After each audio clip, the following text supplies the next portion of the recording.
We don't right now. I don't know if we ever will. I would love to. I remember you told me one time, like, wait, you're learning Latin? I've mentioned it a couple times to people, but the problem is just a lack of demand right now. I think as the program gets bigger, there'll be more people that want to take it. So I would love to just do a basic, like, theological terms in Latin kind of class too, even if it's not like all the declensions and conjugations. Like. And that's bad if you've got 2 classes running right now. Yeah. Did we have success reconnecting, Doug? I can't tell from my end. Why don't you, let's pause a minute. Can you wait a minute to start, and I'll check my email here and see if Kathy has emailed me.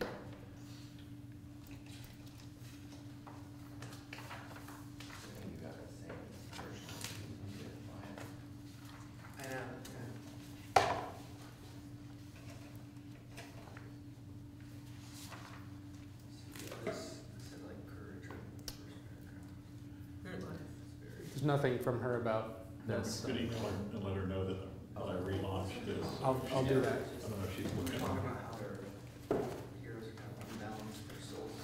You know. It is kind of true. It's all well.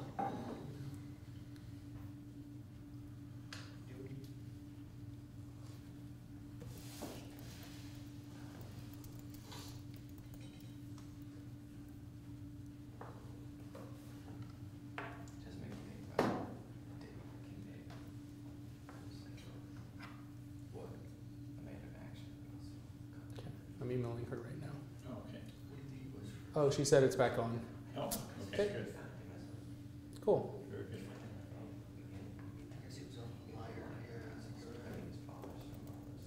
I wonder what happened. I don't know. One of those weird things that happens occasionally. Yeah. That's technology.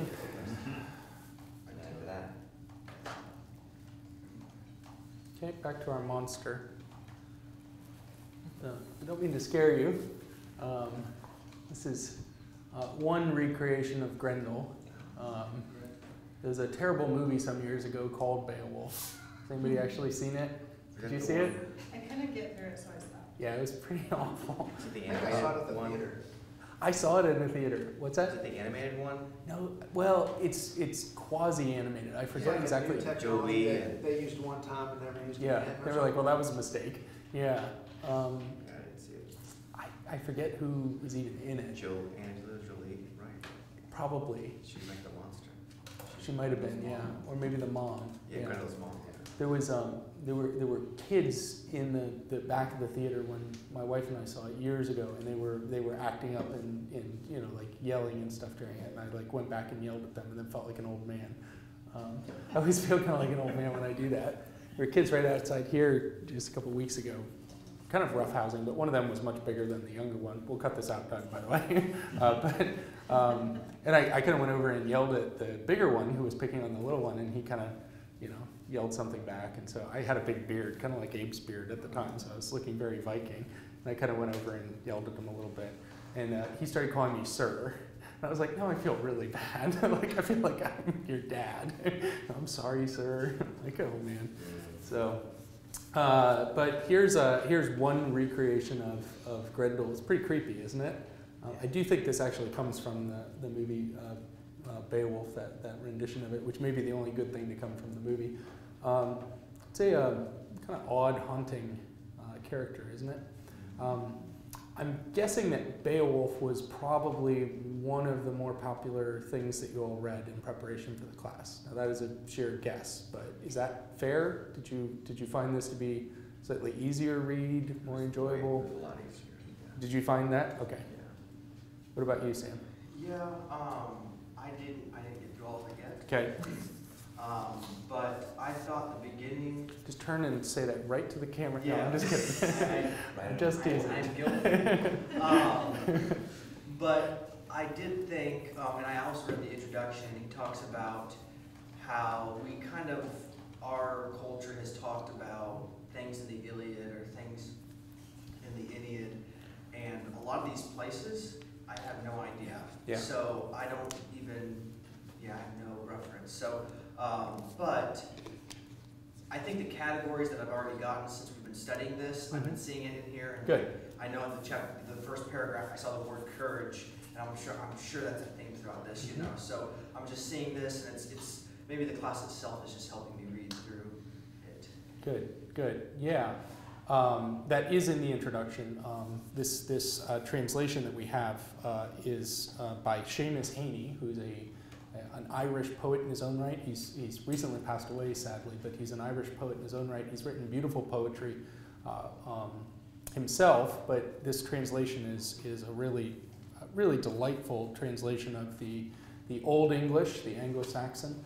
But he does make that point in the introduction that as much as this is actually one of the first works in what we would consider to be English, okay, albeit a very old kind of English, much of it is more foreign to us as English speakers than, say, the Iliad or the Odyssey. And largely that is a result of the fact that Beowulf is not as much of just the common parlance. Like if I said to you before you took this class, you know, I'm full of rage. It's like the rage of Achilles.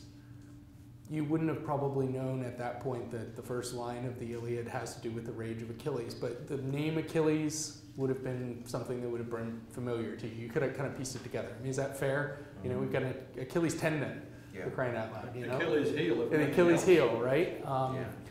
So there's an odd degree to which there's a foreignness to Beowulf for a lot of us as English speakers, even though it was written in a very, very early form of English, sometimes called Old English or Anglo-Saxon, where a Greek work like the Iliad is actually more familiar to us. But that just has to do with a lot of saturation of the Iliad and the Odyssey in terms of education traditionally.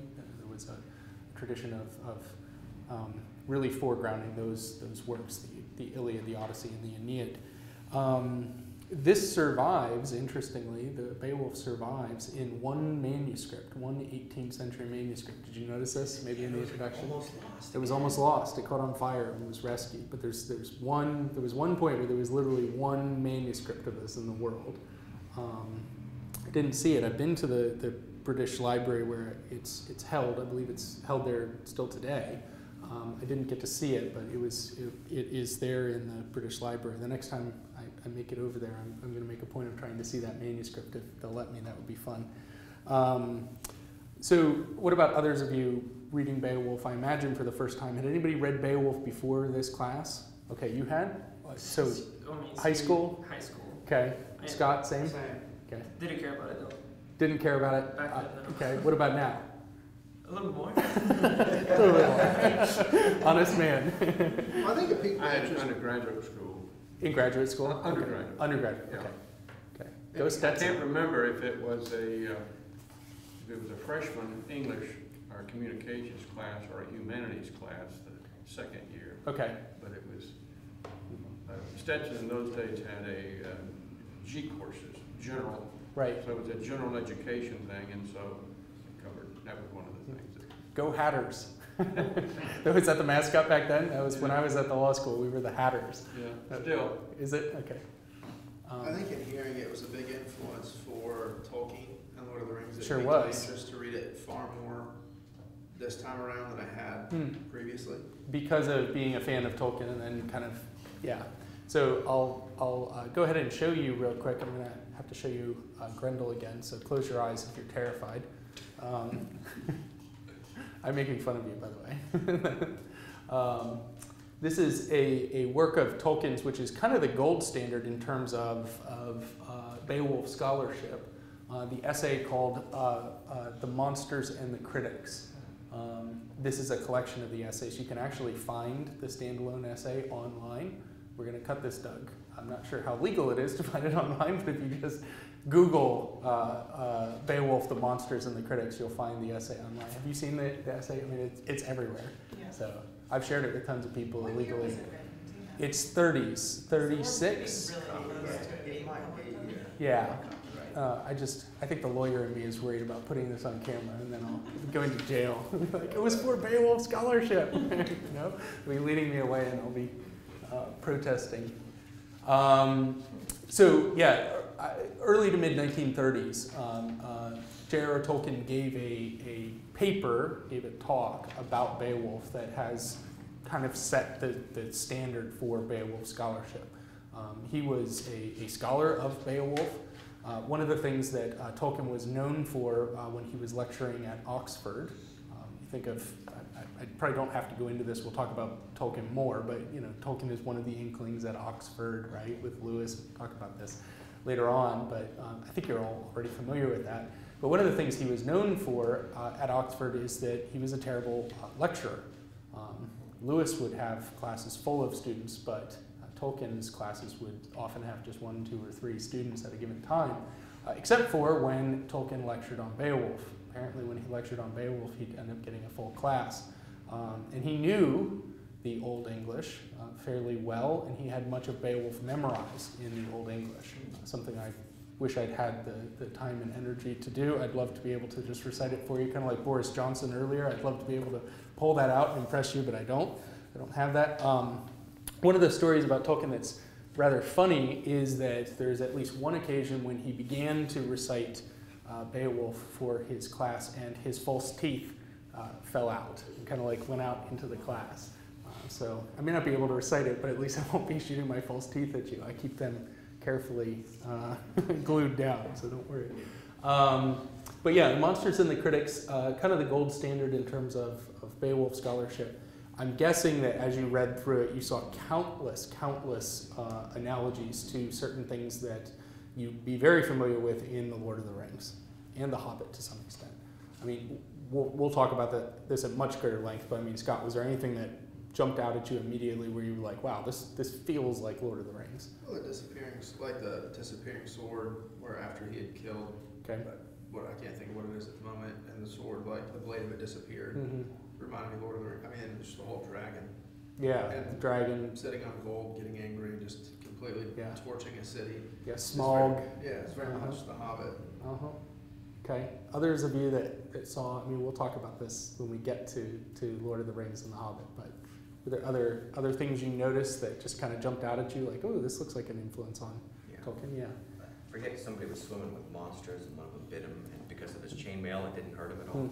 Mm-hmm. Just like, what's it called? Yeah, so the emphasis on armor in particular, though. Yeah. Tolkien is obsessed with that in much of Lord of the Rings. Anything else? Yeah. Who's the leader of the dwarves in The Hobbit? There's one dwarf. He Talking dies. Thorin? Yeah, Yeah. I think it's Thorin. Yeah. He dies. Hmm. So Beowulf. Sorry guys, I spoiled it. Hmm. Right. I had a friend years ago who took a bet that he could name all of the dwarves in the Hobbit, and it was like a $500 bet or something. I think he got like 12 of the 13 or something like that. So I feel like I'd have to do a little bit more work to be that confident. So shall we take a look at it? When is Beowulf written? Trick question. There's another one coming right after it. Who wrote Beowulf? Okay. So when is it written? It's a pretty narrow range, you know, anywhere from the 7th to the 10th century after Christ. So, you know, still a 300-year period. That's about as much we know of it. Certainly since Tolkien's time, but even before then, there have been massive debates about the precise date of Beowulf. Most of that has kind of left us with the conclusion that it was somewhere between the 7th and the 10th century after Christ. So you understand what I mean by 7th and 10th century, right? We're talking 600s to 900s after Christ. I told you another trick question was coming up. Who wrote it? Don't know. The author of Hebrews. Yeah, the author of Hebrews. We have to leave that in. That's going to stay in this lecture. I like that. Right? The author of Hebrews, that's right. That's the best answer, I think, for the class so far. That's great. So that wins the award. We don't know. Like all areas of scholarship like this, I mean, there is always going to be a period of time when a bunch of scholars are convinced that there were many sources, okay, and that there were a bunch of different stories, and then a group of writers perhaps got together, perhaps it's a school, and they put it all together, you know, and those theories take off for a long time, and everybody has their, you know, particular idea about which tradition comes from which area and which source and all that, and then most of the time it just kind of falls apart and everybody's like, well, it's probably one or maybe a couple authors somewhere between the 7th and the 10th century. Everyone's like, okay, cool. That's kind of back where we started. You know, it's a little bit like the dog chasing its tail. There seems to be a pretty powerful voice in this of some kind. I mean, you be the judge of that. I'm not a Beowulf expert by any means, but you can be the judge of that. One of the dominant debates in Beowulf scholarship that Tolkien weighs in on, and I'm not going to tell you everything he said because I'd love you to go read the article yourself sometime when you get the time. But one of the debates that Tolkien weighs in on when he wrote the essay, The Monsters and the Critics, has to do with the question that's been asked about Beowulf for many, many years, which is Beowulf a Christian epic with memories of paganism, okay? Or is it a pagan epic with Christianity kind of forced down on top of it at key moments? Now, that may be an unsolvable riddle. Tolkien weighs in on that, and you can certainly get his opinions if you take a look at that article sometime. But the question arises from the fact that there are moments in Beowulf that feel very, very pagan, and we'll see some of them. There are other moments where the epic feels like it's almost preaching at you. And it'll even say things like, way back when we were just pagans, we believed in false gods, but now we don't. Okay. There's a possibility that we had a discrete work that was edited, say edited by very zealous monks at some point, who read it and said, this is beautiful, we just need a little bit added to it, you know, to make sure that nobody goes astray, nobody gets caught up in the beauty of it and goes back to paganism. Almost everything that I'm telling you is very speculative. There's just not a definitive answer to these questions. But do you have your thoughts on that particular question? Did it feel Christian to you with some memories of paganism, or did it feel Christian? Remember, by Christian, I don't mean modern, you know, evangelical Christian. I mean medieval Christian. I mean Dark Age Christian. Does it feel Christian? I think the one passage that I thought of, like, no, but maybe this is how the medieval Christians thought, is on page 97 where he says... Do you have this same, you've got our... I think so. Okay. It's the hardback. Okay, Yeah. perfect. Hey, look at you. You upgraded. I like it. It was like the one that I had in stock on Amazon. Okay. All right. What page again? 97. Okay. So, 1390, but the top of that paragraph. Yeah. And he said, it's Beowulf, and he says, "It is always better to avenge dear ones than to indulge in mourning." And then he also says, let whoever can win glory before death. Which, that's Beowulf, the hero, speaking this. Yeah, and I mean, read on. When a warrior is sorry. gone, that Yeah, will be well- his best and only bulwark. Yes. So immortality is attained very much like it would have been attained for Hector or Achilles or anyone like that, right? You Right. live on in the memory of those who record and recount your deeds. Yeah. That feels somewhat pagan, doesn't it? Were there passages that felt particularly Christian? Yeah, page 9. Okay. It just talks kind of about man's beginnings, how the Almighty had made the earth, gleaming, plain, girdled with waters. I was just thinking of kind of like this creation motif. Yep. And it's the Almighty rather than all the Almighties or all the gods, right? There's a monotheism that's breaking through there pretty prominently, right? So how do we solve the problem? We don't. We're not going to.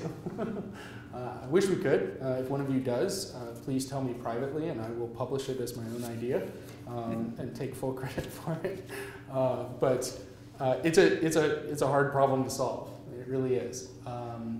I have a personal opinion, which I will share with you. I think that Beowulf has profoundly Christian themes that are very dominant throughout. That is my personal opinion. I think part of the reason that we occasionally don't read them as Christian, they feel very pagan to us, is due to the fact that this is in a period in Western history where paganism is essentially turning into Christianity. I mean, paganism is is dying out and Christianity is becoming dominant. With that comes the fact that a lot of things that would have been and would have felt very Christian in the 7th, 8th, or 9th centuries just don't feel very Christian to us now. A very brutal warlike culture was at a certain time through the Middle Ages also very Christian. So there are certain things about it that just feel very foreign, but it feels very foreign more to do with the fact that this is a historical development rather than a theological development. That's my personal opinion. You do not have to think that. You're welcome to form your own opinions. That's kind of my own personal read on that. It does seem like there were certain passages that were probably beautiful enough or gripping enough that you didn't want to totally tamper with them. And so if you're a Christian editor or a Christian author, you want to leave them in there. It has a really gripping feel to it, doesn't it? But I tend to think that it's my own personal opinion, which is not meant to resolve the problem, but just to give you an opinion, is that it feels like a very profoundly Christian work with memories of paganism and bits of it that are still a bit rough in terms of the theology, but it feels very Christian. And I'll tell you some of the reasons why I think that. It seems like the author has a profound sense that there is one God who is in charge. He doesn't usually refer to him as God. Did you notice that? What is God referred to as in Beowulf? I mean, what kind of terms? Almighty, the giver of life, the maker, those kind of, the creator, those kind of terms. But that's my read on it. You'll have to make your own decisions on that and make your own judgments. I certainly won't hold against you having a different one from mine, but it'll be interesting as we go through whether you see that or not. So let's we probably won't finish Beowulf today. We've got the next 15 to 20 minutes before we're going to take another break and then connect with Kathy for some conversation about all of this. But in the time that we have, let's at least dive into Beowulf a little bit. What struck you about the actual language? I mean, go ahead and look at pages 2 and 3 just as an example. Look on the left page. You see that, and this is one of the reasons I asked you to read this translation. You see that the Old English is given to you on the opposite page for each passage. So you can see that the first paragraph is given there. So the first paragraph that reads, in more modern English, so the spear dames and days gone by, and the kings who ruled them had courage and greatness. We have heard of those princes' heroic campaigns. Is given to you in Old English on the other side. Were you, Abe, you were saying you wanted to take a stab at reading it? No? I did not say that. Okay. I've always asked a student to make an effort to read it. It's tough. Yeah. I always ask that because my face gets very red and I feel very embarrassed if I try. So I'm like, this is something someone else should do. Oh, I mean, Do you want to give it a shot? Sure. Hawit we Gardena en Gae Dagum Peod Sininga Prem Ge Fruon Huda e Lingas Elend Fremedon. I think that's pretty good. I think you can all, first of all, you can all see that as much as it looks foreign, as soon as you start sounding it out, it's there. At least a lot of the letters are similar. We don't know what a lot of the words actually mean, but you can kind of sound it out. Tomorrow morning when we start, just to give you something to look forward to, I will have for you a recording of J.R.R. Tolkien reading that passage and more. So we'll start with a recording of that so you can kind of hear an expert. Have you heard it before? Yeah, it's beautiful, isn't it? I mean, Tolkien reading this, it's gorgeous. Not that that wasn't excellent too, okay? But someone who's put a lot of time into learning the language when they recited it, it's quite beautiful. It kind of washes over you, doesn't it? I'll make a few comments. The English text, the Seamus Heaney text, doesn't quite capture the parallelism of the lines that is found in the Old English. You'll notice that if you look in the Old English, you have the lines that are broken into two along the way. So you have half a line, a break, and then another half a line. That's common for this kind of Old English writing. Parallelism is one motif that is actually very common in ancient epics. So you have this kind of parallelism if, for instance, you read tablets that contained another epic called the Epic of Gilgamesh. We haven't talked about the Epic of Gilgamesh, but a very, very old Mesopotamian epic, the Epic of Gilgamesh, is written often with that kind of parallelism. Hebrew has parallelism. You think of the 23rd Psalm, Adonai roi lo etzar, benudeshe yor betzar, elmen menahor, it goes on like that. It has a kind of back and forth rhythm to it. Old English has that kind of back and forth. The other day I was teaching high schoolers a bit about this, and we weren't dealing with Beowulf, we were dealing with another work that had that kind of parallelism. And I asked each of them, I said, would you just write a single paragraph describing one event in your life recently? And one of the students wrote about the last class that we had and how terrible the teacher was. It was amazing. He was like, he had this line about terrible dad jokes all the time. And he put it into this parallelism. And I was like, wow, that was really creative. It's hurtful, but it's really good.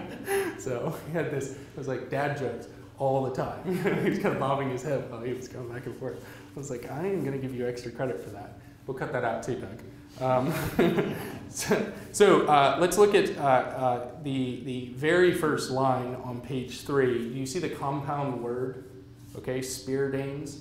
That is prevalent throughout Beowulf, these compound words. It is a modern English attempt to reconcile the fact that Old English was full of words that were essentially two separate words that had gotten smashed together. Words for things, words for people were often compounded words. Okay, so one of the things that I like about this translation is I think Seamus Heaney does a nice job of trying to capture a bit of that these aren't dames, they're spear dames. Okay, so he's showing you the compound words. So the spear dames in days gone by and the kings who ruled them had courage and greatness. We have heard of those princes' heroic campaigns. There was Shield Sheafson, scourge of many tribes, a wrecker of mead benches, rampaging among foes. This terror of the hall troops had come far. A foundling to start with, he would flourish later on as his powers waxed and his worth was proved. In the end, each clan on the outlying coast beyond the whale road had to yield to him and begin to pay tribute. That was one good king. Afterwards, a boy child was born to Shield, a cub in the yard, a comfort sent by God to that nation. He knew what they had told, the long times and trouble they'd come through without a leader. So the Lord of life, the glorious Almighty, made this man renowned. Shield had fathered a famous son. Beo's name was known throughout the north, and a young prince must be prudent like that, giving freely while his father lives, so that afterwards, in age when fighting starts, steadfast companions will stand by him and hold the line. Behavior that's admired is the path to power among people everywhere. I'll stop there for a minute.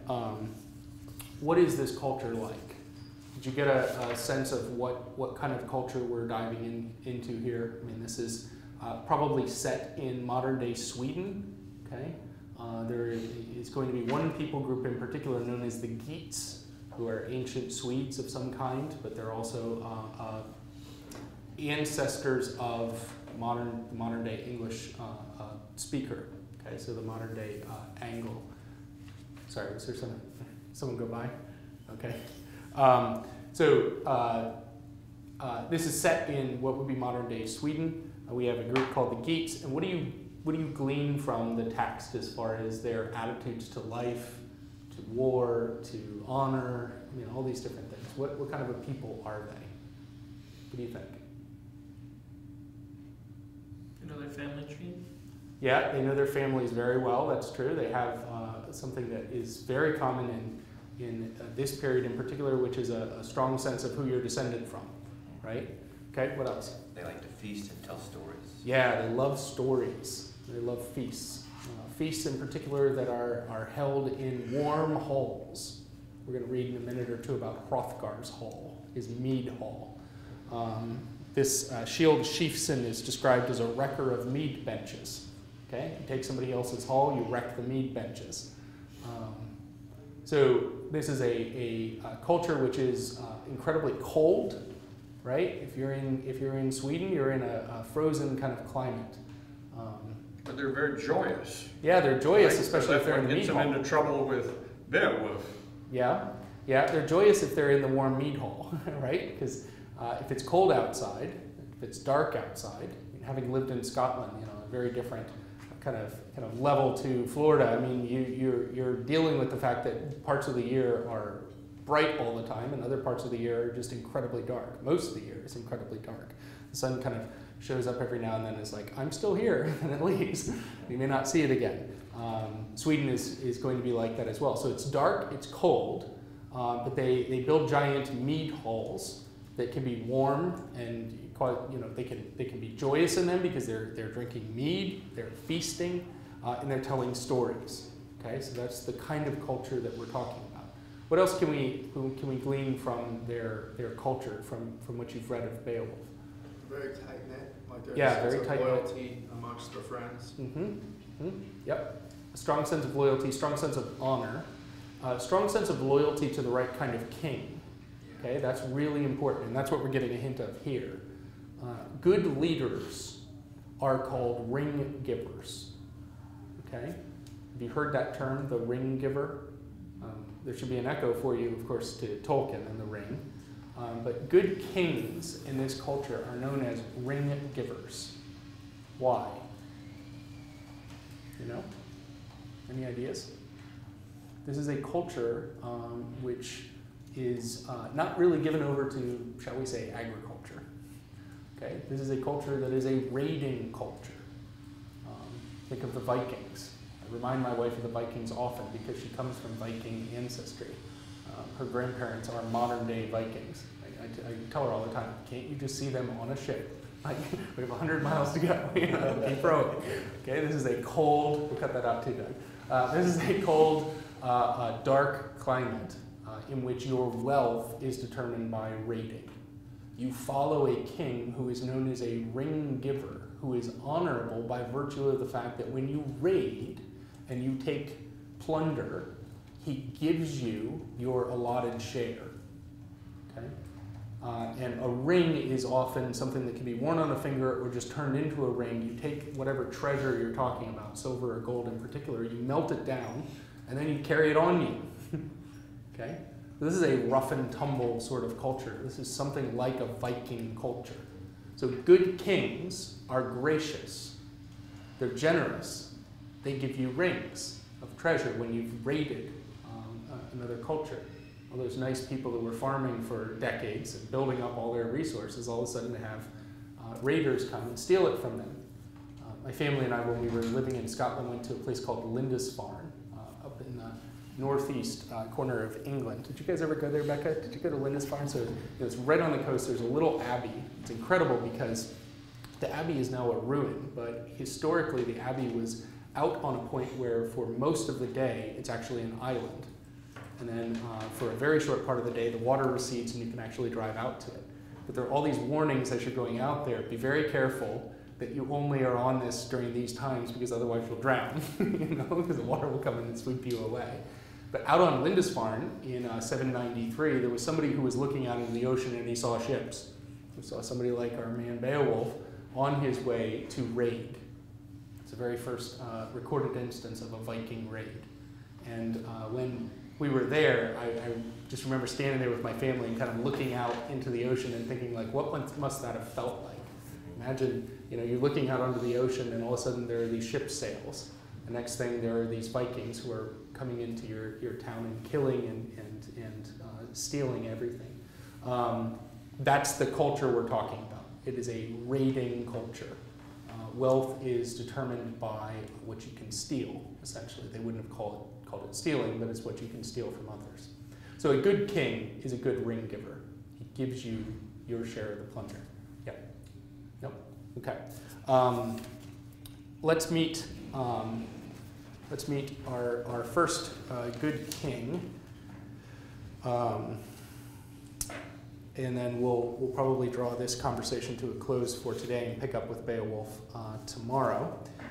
Starting with page 7, middle of the page, The fortunes of war favored Hrothgar. Friends and kinsmen flocked to his ranks, young followers, a force that grew to be a mighty army. So his mind turned to hall building. He handed down orders for men to work on a great mead hall, meant to be a wonder of the world forever. It would be his throne room, and there he would dispense his God-given goods to young and old, but not the common land or people's lives. So there you get this sense of this is what a king does. Does that make sense? Do you see it? You build a mead hall, you gather your men around you, and then you're generous with distributing the loot. Far and wide through the world, I have heard orders for work to adorn that wallstead were sent to many peoples, and soon it stood there, finished and ready in full view, the Hall of Halls. Harrowit was the name he had settled on it, whose utterance was law, nor did he renege, but doled out rings and twerks at the table. There it is again, right? He's doling out rings. The hall towered, its gables wide and high, and awaiting a barbarous burning. That doom abided, but in time it would come, the killer instinct unleashed among in-laws, the bloodlust rampant. Then a powerful demon, a prowler through the dark, nursed a hard grievance. It harrowed him to hear the din of the loud banquet every day in the hall, the harp being struck, and the clear song of a skilled poet telling with mastery of man's beginnings, how the Almighty had made the earth a gleaming plain, girdled with waters. In his splendor he had set the sun and the moon to be earth's lamplight, lanterns for men, and filled the broad lap of the world with branches and leaves, and quickened life and every other thing that moved. So who's the monster? It's going to be Grendel, of course, right?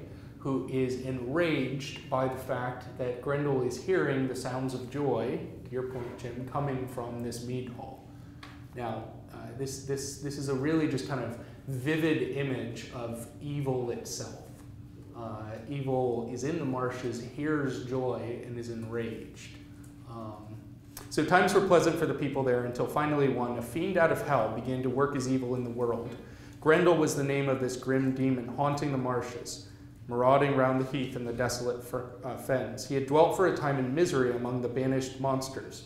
Now what's this? Cain's clan, whom the Creator had outlawed and condemned as outcasts, for the killing of Abel, and the eternal Lord had exacted a price.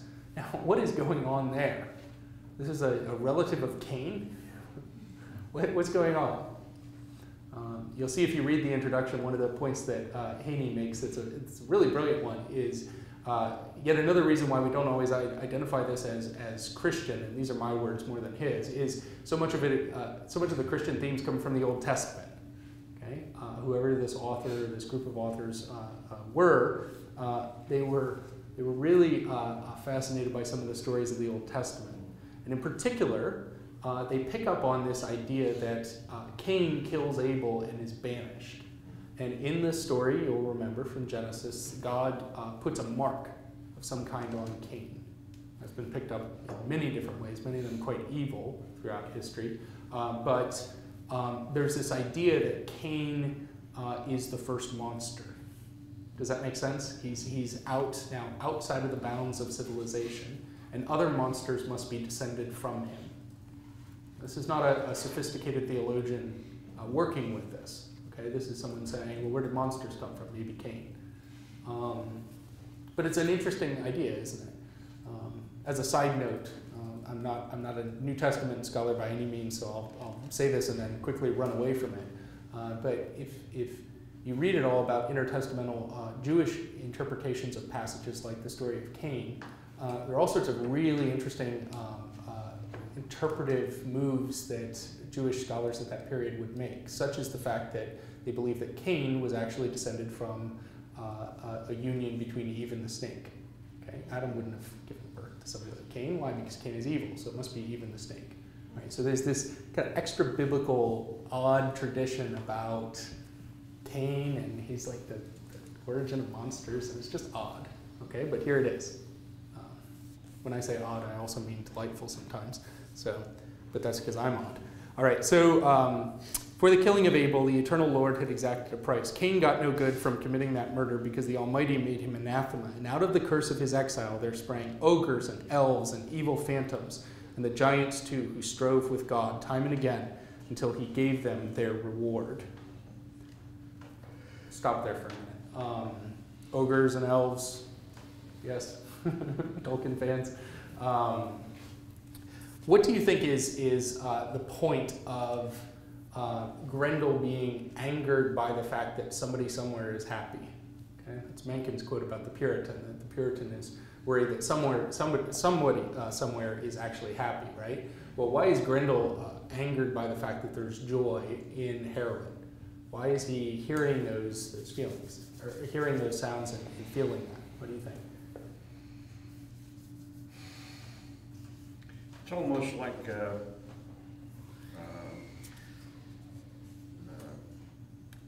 prehistory type of thing where all the world is divided into good and evil. Yeah, it is. This dichotomy that everything is on one side or the other. It's an either-or type of thing.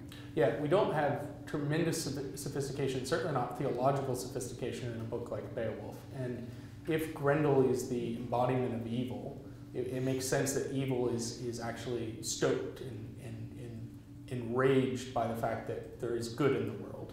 It's that kind of thing. Like oil and water. Yeah, kind of. I'm tempted here to go on and discuss the Grendels in our lives, but I'm going to stop there and get too personal. I was going to say, we've all known Grendel. Never mind. Somebody who's convinced that there's good in the world and wants to smash it. So after nightfall, Grendel set out for the lofty house to see the ring-dames were settled into it after their drink. And there he came upon them, a company of the best, asleep from their feasting, insensible to pain and human sorrow. Suddenly then the god-cursed brute was creating havoc. Greedy and grim, he grabbed 30 men from their resting places and rushed to his lair, flushed up and inflamed from the raid, blundering back with the butchered corpses. Then as dawn brightened and the day broke, Grendel's powers of destruction were plain. Their wassail was over, they wept to heaven and mourned under mourning. Their mighty prince, the storied leader, sat stricken and helpless, humiliated by the loss of his guard, bewildered and stunned, staring aghast at the demon's trail in deep distress. He was numb with grief, but got no respite, for one night later, merciless Grendel struck again with more gruesome murders. By the way, if I were in Harrowit, I would have been out after the first night. This is why I think I'm at least a little bit smarter than some of these guys. I wouldn't have come back for round 2. It was easy then to meet with a man shifting himself to a safer distance to bed in the bothies, for who could be blind to the evidence of his eyes, the obviousness of that hall watcher's fate?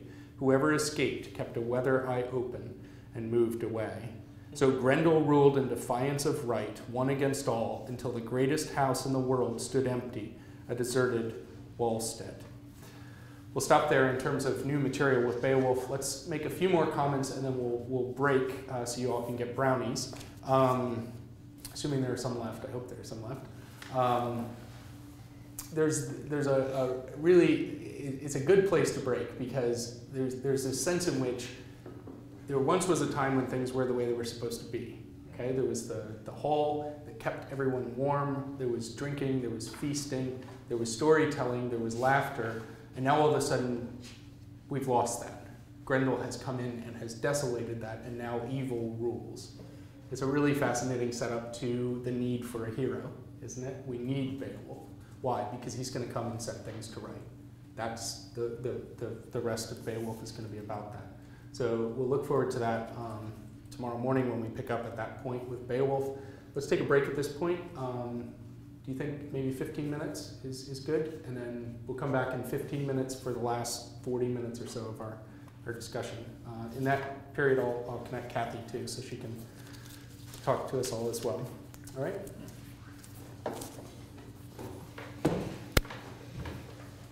The Grendel picture is pretty creepy, isn't it? Yeah. I kind of wondered about showing that. I was like, I'm wondering.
They've started the sawing again and the drilling, it sounds like. Do you hear it? I can hear it some. Sawing. Yeah. Some, not as bad as yesterday. Yeah, I haven't heard it up until this point, actually. I didn't hear anything. Oh, no, it's been very Drill. minor today, thankfully. We have some construction work, Kathy, that was going on outside yesterday, so it seems like they've mostly cut that out.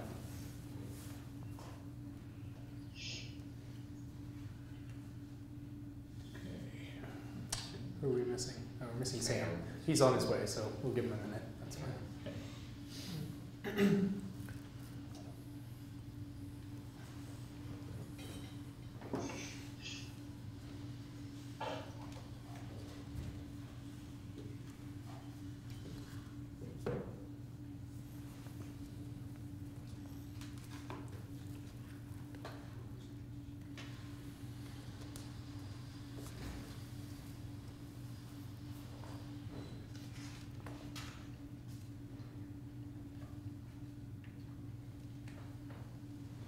Here he is.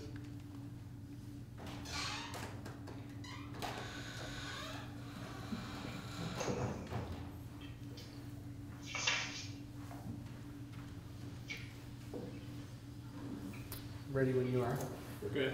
All right, so in the last half hour or so that we have together, let's kind of recap both what we've studied so far in the Aeneid and then also the bits that we've kind of jumped into with Beowulf. One of the things I think is worth commenting on at this point is simply the shift that we see taking place in the epic genre from a profoundly non-Christian view of the world, which is seen both in the Iliad and the Aeneid, may share some real similarities to Christian beliefs, of course, but these are not Christian writers by any stretch of the imagination. When you turn to Beowulf, you get the very profound Christian themes. And again, I've mentioned that there's some disagreement among the scholars, of course, as to whether this is a Christian work with pagan elements or a pagan work with Christian elements, but there are emphatic Christian elements in Beowulf. And that's the first epic that we've read together that actually has those explicitly laid out as Christian motifs. We'll see more of them tomorrow, but that's worth, I think, knowing, kind of setting the stage for these conversations. So, Kathy, I know you will probably have some thoughts or comments about either that, in terms of the transition from pagan classic epic literature to a more Christian epic literature, or perhaps about other things. So let's hear from you some thoughts that you might have had. Can I say a couple things about stuff you said this morning about the Aeneid? Of course you can. Of course you can. We'd all love to hear that. Okay. First of all, I wanted to second, third, and fourth your recommendation of Delaire's Book of Greek Myths, and just say that I always tell homeschool moms who want to teach their kids, read a well-written children's book first when you go to approach some of these more difficult classics. It's a great place to start. So I always like to tell people that you shouldn't be ashamed of reading a children's book. Yeah, I'm certainly not. What does it say about children's books? Yep. You know? Yep. Okay, that's helpful. Good. And then I was just thinking too, when you were talking about the invocation of the muse, it just struck me, you know, every pastor does that at the beginning of a sermon. Mm-hmm. He invokes the Holy Spirit to come and be the teacher. Yep, that's also true. So that was just a little connection I made. And then just one other thing, I heard a teacher say this one time when you were talking about propaganda, and is the Aeneid propaganda? Yep. And he said, you know, if you had asked Virgil that question, the word propaganda actually means that which ought to be propagated. So Virgil would have said, yeah, it's that which you ought to be telling, or you ought to know. Yeah. Of course, we have more negative. Yeah, sure. It's taken on, obviously, if you think of like a Joseph Goebbels or someone like that, it has a very like strongly negative connotation. But I think you're right that for Virgil, he'd be like, yeah, I'm promoting a particular agenda. Absolutely, it's a good one. You know. Yeah, I think that's true. That's interesting. Any other thoughts on the Aeneid? Yeah, I mean, that's our modern mindset that, we don't like imitation. We like to be original, which nobody really is. And, we don't like this idea of we have an agenda. Mm-hmm. But the truth is we all do. I'd rather know someone's bias up front. Yeah, and to your point about originality, as someone once said, is the art of concealing your sources. It's the art of pretending that you're the first. Yeah. That's true. That is all true. What about this transition from pagan literature, for lack of a better term, to Christian literature? I mean, what kind of shifts, if any, do we see in that transition? I mean, yeah, Beowulf really strikes me, as you were saying, as a more of a Christian because of the themes, because of the things they're celebrated. Hrothgar is almost an anti-Achilles. Mm-hmm. The way that he behaves is in keeping with what we would expect with a Christian hero. Right. And Beowulf too. Yeah, there's a generosity in his leadership that he's, for lack of a better word, a sharer. Right. We'll see tomorrow, and just to whet your appetite for this a little bit, that one of the signs of a dragon or a monster is they don't share. The dragon in particular is the anti-hero of many of these medieval style epics, right? So the hero is giving out his treasure, the dragon lays on it and holds on to it. I mean, it's a clear contrast. So yeah, I mean, but that'll be more part of the discussion tomorrow. But other thoughts on Beowulf, and I'll open this up to everybody else in a second too, but other thoughts on how Beowulf seems to, for lack of a better way of saying it, shift the conversation in a more Christian direction in terms of some of the themes and motifs. I mean, the point about Hrothgar being an anti-Achilles is a really good one. Other thoughts like that? I had one other thought about the whole question of immortality and that being a pagan idea, which it is. I mean, it's that idea of your fame and all that. But I also thought of what Jesus said of the woman who broke the perfume over his feet and said, wherever the gospel is told, her actions will be remembered.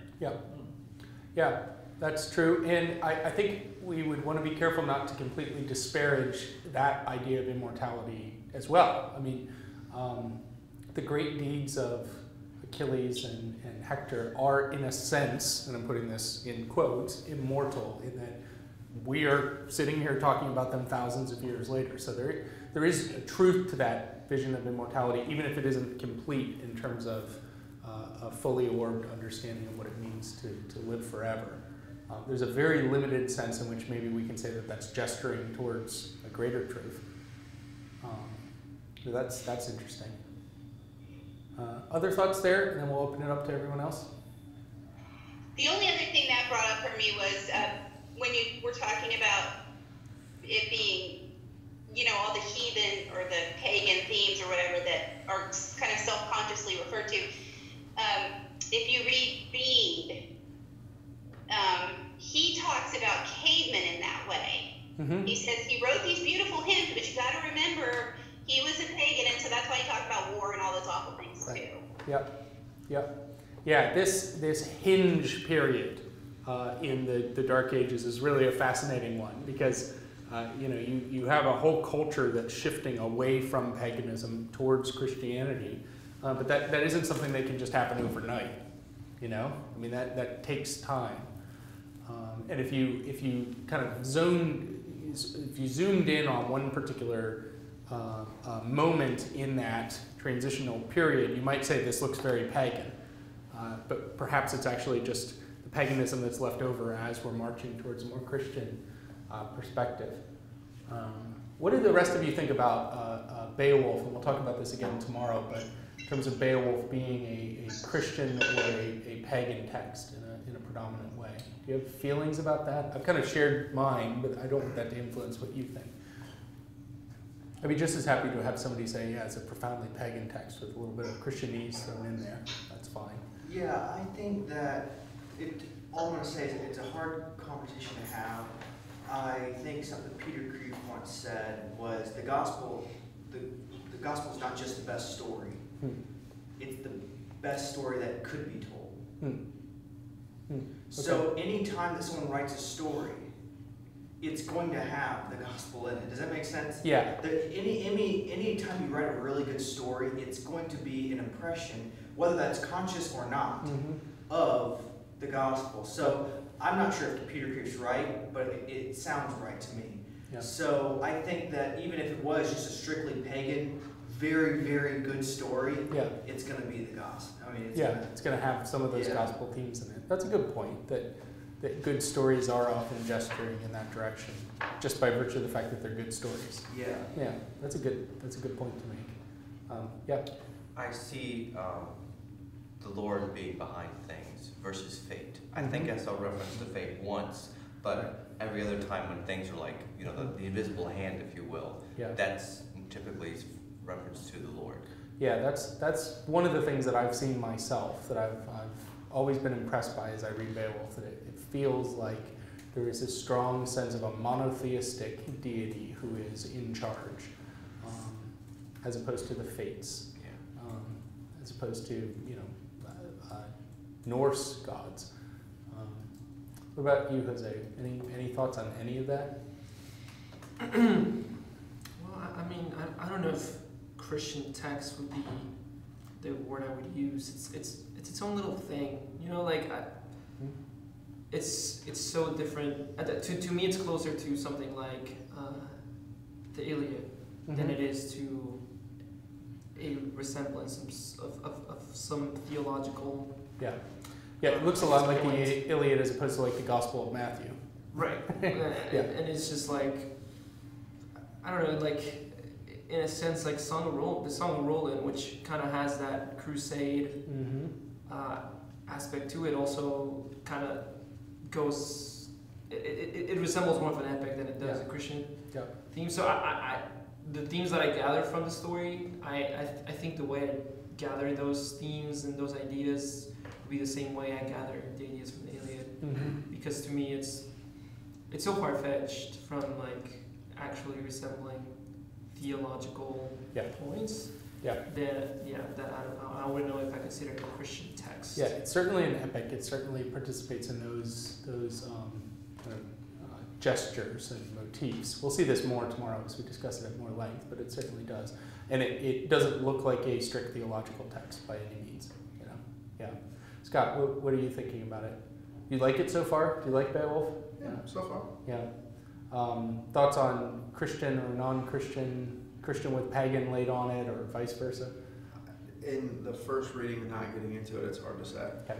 I mean, as I said in the break, I think, it might be a stretch, but that idea of seeing creation fall and at least redemption through Beowulf, I think that motif is there. So I think you could kind of tie that back, but I don't know how much of that is intentional or being overlaid on top of the story. Yeah, I think, some of that goes back to what Sam was saying in terms of good stories often gesturing in that direction anyway. So some of what makes this feel Christian to us may be the fact that it's a story really well told that has truth in it. Jim, any final thoughts on any of that? Just struck me as being a sobering thought that you were talking just a moment ago about the transition from a pagan worldview to a Christian worldview. And what I find sobering is the fact that probably the majority culture today is referring to the post-Christian era. You see that in postmodern writing all the time. It's a post-Christian era. Yeah, these ages of transition from one dominant culture to another are tricky, like we were saying, tricky to analyze because they do take a lot of time. But it is interesting living in an age of transition ourselves to some extent to think about that. What is it that tips a culture one way or the other? That may be a good topic to have kind of as our last broad topic. What is it that actually tips, let's say, Western European culture away from being a sort of pagan worldview towards a Christian worldview? What kind of factors are at play there? not sure if I understand the Sure. question that well. How does a culture go from being pagan to Christian? How did it go from being pagan to Christian?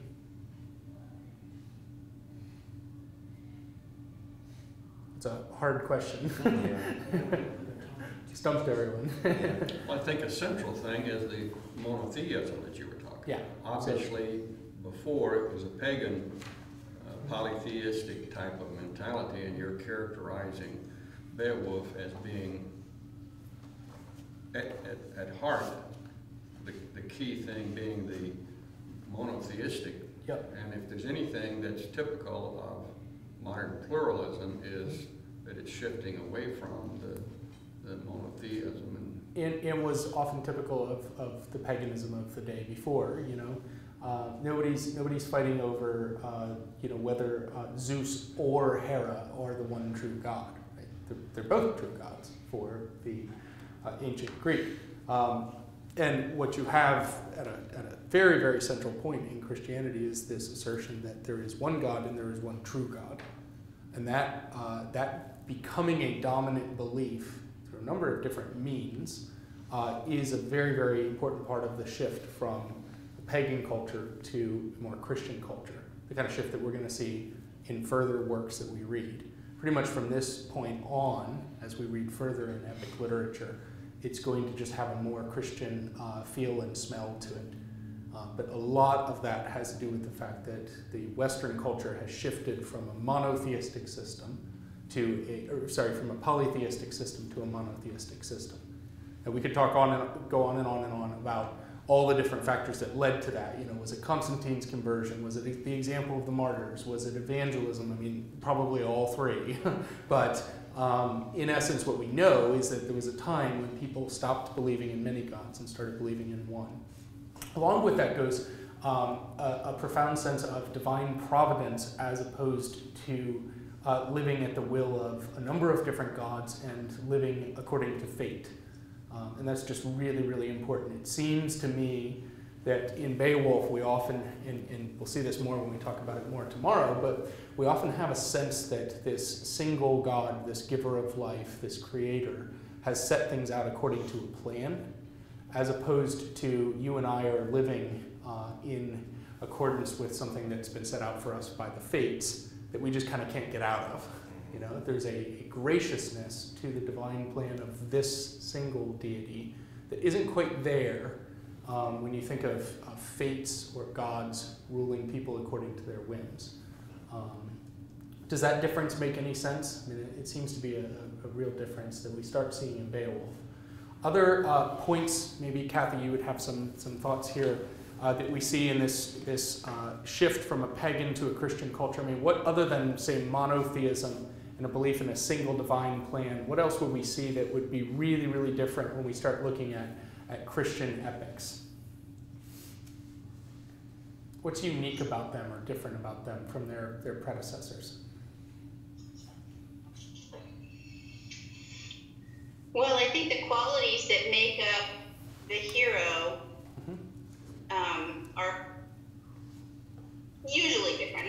There are some echoes.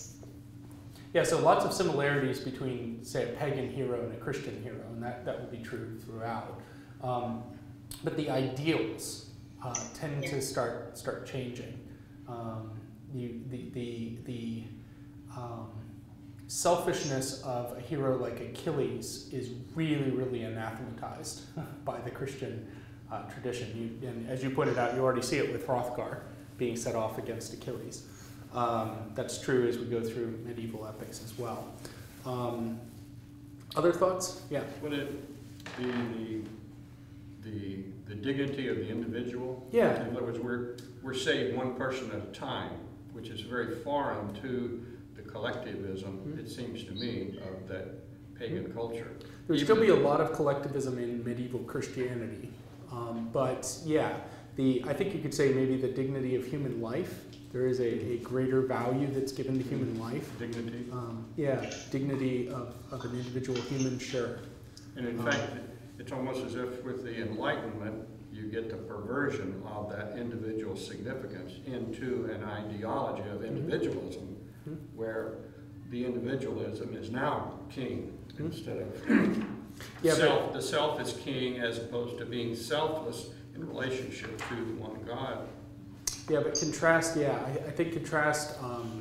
The pagan epics or the pre-Christian epics view of human life with the post-Christian view of human life. There is a greater sense of the dignity of human life in Christian epics. Now we'll see. I mean, lots of people still die. Lots of people die in Beowulf. Lots of people die in the Song of Roland. War is still glorified to a great extent. But there's a sense in which those people are dying to protect those who are helpless. A bit like that model of Hector who does that, right? Protect those who are helpless rather than just to get glory. Of course, instead of the heroism of the performance and so forth of the gods, now you have the ultimate picture of selfless, where the god dies for the one individual. Yeah, the fact that at the very center of the Christian tradition, even in a very robust medieval Christ as a knight model of Christianity, you cannot get around the fact that Christianity is built on the notion that someone was unjustly condemned and tortured to death. And that doesn't look quite like the typical conquering hero, does it? I mean, it's a different vision. On the donkey instead of the white horse. On the donkey instead of the horse, yes. Yeah. Maybe I'll disagree with that a little bit. With the Iliad, I think there was some glory in death. That a soldier was either going to kill, and that's a way to win glory, or the soldier was going to die in battle, and that's a way to get a reputation, glory. So it does seem that in Greek culture, it was either killing or being killed that you would get honor, where in the Christian, you kind of lose the kill. Jesus tells Peter, put down your sword. That's not the nature of this kingdom, to where it is really about dying for the cause of Christ. Yeah, there's a lot of debate in early Christianity as to what to do with the army. Certain Christian authors, I'm sure you're aware of this, like Tertullian, seem to have a pretty antagonistic view of that, of Christians serving in the army. Now, there's all sorts of debate as to exactly why that was. Was it because you might kill? Was it because you'd have to take an oath to Caesar if you joined the army? I mean, what is going on there? We're not totally sure. But there becomes a real ambivalence about warfare that Christianity from its earliest days has had, okay? There are traditions within Christianity that have been pretty stridently pacifistic, and there are traditions that occasionally have been very warlike. But more often, if you look at the mainstream of Christian thought, the idea of war is basically it depends. If you think of Augustine thinking about just war, is it a just war? Is it being fought in the right way? Is it being waged in the right way? Those are questions that start getting asked that are continuations of earlier classical thought, but really profoundly gospel-shaped questions about, are we, for instance, going to war to protect someone who is helpless, as opposed to going to war to get their stuff? That kind of question is starting to be asked quite a bit in the Christian tradition. I think that's a very good development. It's why you'll see, when we talk about the Song of Roland, that these heroes, these Christian heroes, are being portrayed as fighting a battle against incredible odds, right? They're by the time that the Song of Roland comes into its final form, it's a tiny little group of men fighting against a massive army, but they're fighting for their king, for their country, for their people, against what they see as an evil regime. So, any other final kind of closing thoughts? I have some housekeeping things to address, but what I was just thinking about is evil being personified versus just seemingly the Trojans versus the Greeks. Yeah. That even in Beowulf, evil is like a thing, and even like in Paradise Lost, it's like evil is. So I think it could be maybe a change is what looks the division between good and evil. Yeah, there's a vividness to something like Grendel when it comes to thinking about evil, right? It isn't just like I had too many cookies last night and lied about it. This is a monster right in front of you. So there's a great deal of vividness there. I think you've been wanting to say something. That's probably why I don't personally enjoy Beowulf so much. It's because it's very polar. Yeah. And Beowulf, I think, compared to all the books that we had to read. He's the most ideal. Yeah. In a physical sense, because he's the only one who can take a monster with his bare hands, and then in a, I guess also like moral sense, you know, he's kind of selfless. Yeah. Yeah. More than most people. Yeah. And then the monsters are the evil. Yep. You know, like sorts of demons. You know, relatives of Cain. Yep. And I mean, personally, like if you ask like a film person, it's like I like the nuanced villain and the nuanced hero. Yeah, this isn't like a Fellini film or something. Yeah. This is not a nuanced view of good and evil, right? I mean, it's very black and white. I mean, the Lord of the Rings is the same. Yeah. Like the orc just looks horrible, and then Gandalf is just like shining white, you know. Yeah, you don't look at Gandalf arrayed against the orcs and think like, I wonder which side is a good side and which side is a bad side. I mean, it's pretty clear, isn't it? Yeah. We'll see this again when we talk about the Song of Roland. I mean, these knights are all but dressed in white. You know, fighting soldiers that are all but dressed. I mean, you're laughing, Kathy, but it's true, right? You know, they're like the forces of good arrayed against the forces of evil. Some of that has to do with the genre. Some of it has to do with the fact that epic doesn't always capture all the nuances of human existence. Some of that has to do with it's a time that is very, very largely illiterate. So you don't have like a tremendous amount of recourse to all these speculative ideas. And some of it is just, I mean, the personalities that are being portrayed are just doers rather than thinkers.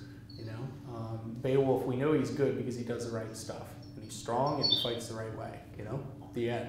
There's no question of like how theologically orthodox he is. He's not giving disputations, he just acts, you know, and the knights and Roland do that too. Any final comments or words on any of that? Because I do have one or two housekeeping things to say, but I want to finish up our conversation here. Anything from you, Kathy? One other thought that I had, just the idea of the feasting and how that drew the idea of the community, which I think is a little different than you see in the pre-Christian epics, the community of feasting and joy, and how that drew such anger from Grendel. And it's, you know, it can also draw people toward the community, but it can also repel, and I think that's something we need to be aware of as believers. It can do both. Yep, that's very true. Yeah, the way it's presented, and we'll see this again tomorrow morning, but the way it's presented in Beowulf is that these signs of joy in life are noxious to Grendel. I mean, it stirs up rage in Grendel. And that is pure evil if there is any such thing, you know. Anything else on any of that? Yeah. I think last thing I'll say, like to me it's interesting how Grendel is jealous, and you compare that to Cain. So Cain's evil comes from jealousy. So does Grendel's. And it's a very good theological point. Yeah, it might talk about the roots of evil. It does. Okay, anybody want to get in the last word, or are we done for today? All right, I'm going to kill the Zoom session, Kathy. You can keep watching on the live stream, but we're just going to take care of some housekeeping things for the barbecue tomorrow night, or Thursday night. So sad you won't be able to be there for that, but we'll have to do that next time. So let me just kill this. We'll talk about a couple things, just housekeeping matters, and then we'll be done and out of here for today. Thank you, Kathy. Thank you.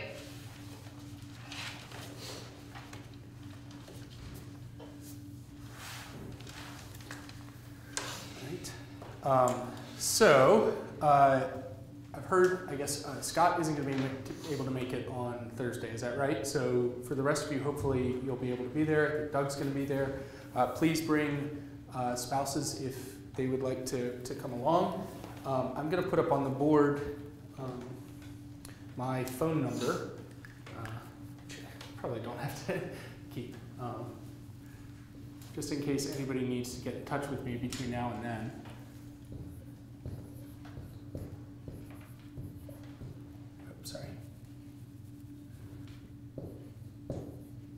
And we'll cut this out, Doug, if you've got this. But and then I'm putting up our address.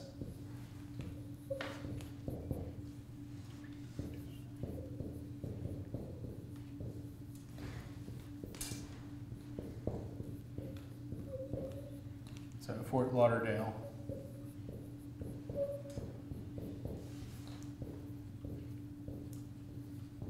All right, so jot that down for yourself or take a picture of it for Thursday night. So not tomorrow night, Thursday night. That number is also helpful for you just between now and then if anything comes up, if you need to text me or anything like that. That address is strikingly close to the school. So you can almost see the school from where we live. So if you're really, really far away from the school, you know you've gotten terribly lost. This is called Imperial Point. The neighborhood is Imperial Point. And it's really close. I mean, it's literally within walking distance of this classroom. So, but we'll be delighted to have you all. We'll miss you, Scott, but we'll be delighted to have everybody else there for dinner. Any questions for me of a kind of housekeeping nature? Anything like that? Tomorrow, what's the? We're starting tomorrow at 9, and we're going to pick up with Beowulf. We'll move from Beowulf. Probably we'll go to a break and finish Beowulf. Hopefully, we'll move from Beowulf then to the Song of Roland. Okay. My goal will be to finish Beowulf and the Song of Roland by lunch. Okay. Then go away for lunch. We come back. We'll talk about Don Quixote. Okay. So tomorrow, Beowulf, Song of Roland, Don Quixote. Sound good? All right. We're done.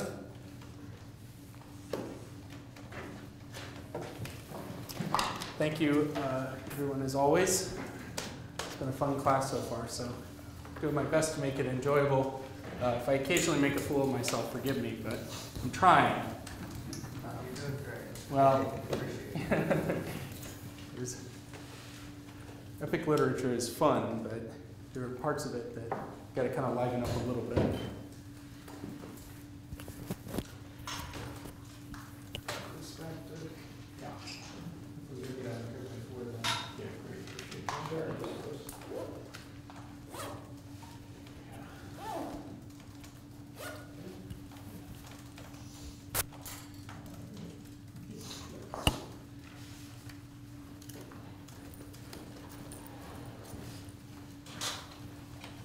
How are you guys from out of town like in South Florida?